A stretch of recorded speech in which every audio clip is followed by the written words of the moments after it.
A number of improvements have been made to the Setup Sheet add-in. Firstly, setup sheets can now be exported to Microsoft Excel with the exported file type indicated by the chosen template.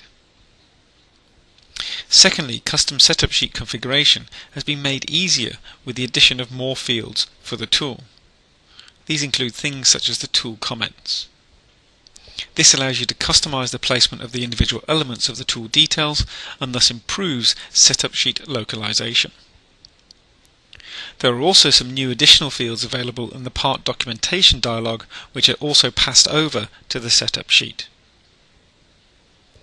In this example I've got my milling part file, and the first thing I'm going to look at is the part documentation area. So we can go over to my file menu, part documentation, and you'll notice here we have some information regarding who created the part. And we've got some additional information here such as the fixture model that's been used and the material that we've machined out of. What you'll notice, there are 3 additional fields now entered that we can pass over information to the setup sheet. So we've got a company, so for example I'll put Delcam in there. We've got a part drawing number, this could be a number for example, and then a revision, let's say it's revision 32. We can say OK. That information will now be held within the part document itself, and when I create my setup sheet, that will be passed over to the setup sheet dialog as well.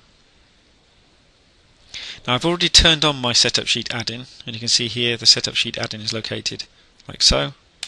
When I select this, you'll notice that we get the additional information that I've just entered in our part documentation. As well as this, you'll also notice the output type. This is a new area which allows us to indicate whether we are outputting our setup sheet as HTML or as Excel. This is dictated by the template that we choose. For example, at the moment you can see the default choice is HTML. If I choose for Browse Template and select the XLS or the XL file and say Open, you'll notice it will switch over to an Excel output. I can then go ahead and create my setup sheets. Note I've already captured my document images in this case. This runs through the machining sequence and then opens Excel like so.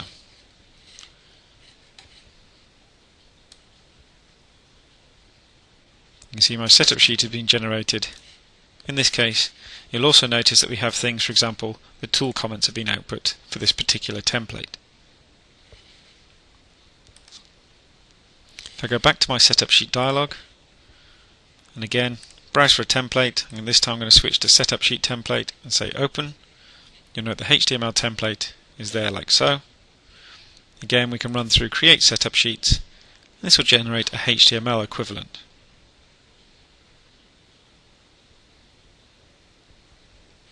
What you'll also notice is this particular template also has the output for our information that we put in our part documentation as well.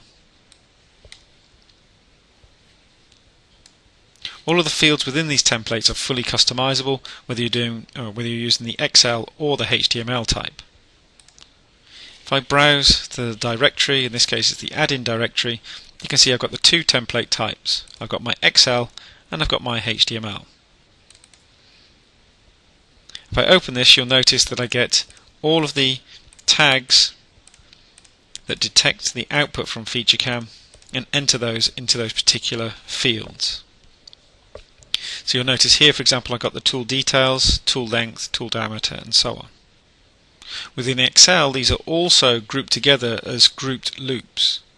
We can verify this by just simply going to the pull-down menu and, for example, selecting the tool loop. It'll identify all of those areas that are output throughout that loop.